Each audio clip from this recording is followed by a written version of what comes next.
Ramanlal Taylor ઇક્વાલાઇન્સ Ambika Niketan પાસે રહું છું અને હું સુરત સમાજના 10મા વાર્ષિકોત્સવમાં પધાર્યો છું અને અલ્પેશભાઈ જે પ્રમુખ છે એમનો ખૂબ ખૂબ આભાર અને એ પણ ખૂબ ઉત્સાહી છે અને એના માટે મારે અહીંયા આવ્યો છું.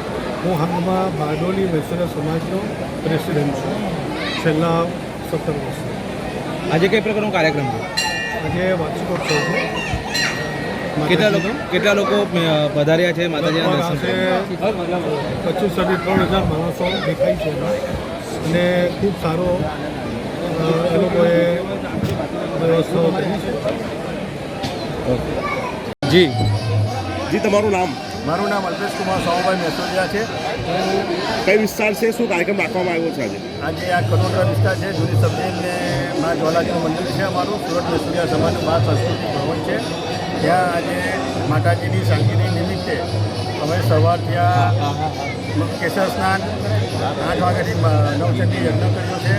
ત્યારબાદ અંકુર 56 દર્શન છે અને 6 વાગે પૂર્ણાહુતિ થઈ છે. અને હમણાં મહાઆરતી કરીને માતાજીના જે ભાવિભક્તો દર્શને આવ્યા છે અને 3,000ની મંદિરનો માણસ દર્શનનું આયોજન કર્યું છે. કેટલા માણસો તમારા સાથે જોડાયા છે સમાજના? સમાજના અમારા સાથે 3,500થી 5,000 માણસો જોડાયા છે. સમાજનું સંગઠન થાય અને સમાજના સહકારથી આજે અમારે મુખ્ય અતિથિ વિશેષમાં જયંતભાઈ રમણલાલ ટેલર જે મુખ્ય અતિથિ વિશેષ છે એમનો પણ અમારા બધા નવસારી પ્રદેશ બારડોલી પ્રદેશનો એમનો ઘણો સહકાર છે. શું શું કાર્યક્રમ તમે રાખવામાં આવ્યું છે આજે? આજે સવારથી કેસર સ્નાન, મહાઆરતી, નવચંડી યજ્ઞ ને નાના ભૂલકાઓ માટેનું શૈક્ષણિકમાં આગળ આવે એ સરમાં આયોજન કર્યું. ચીફ ગેસ્ટમાં કોણ કોણ આવેલું છે આજે?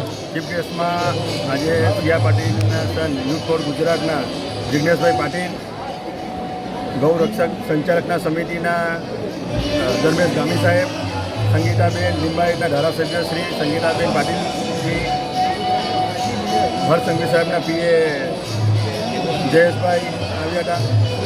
સવારના મેયર સાહેબ આવ્યા હતા.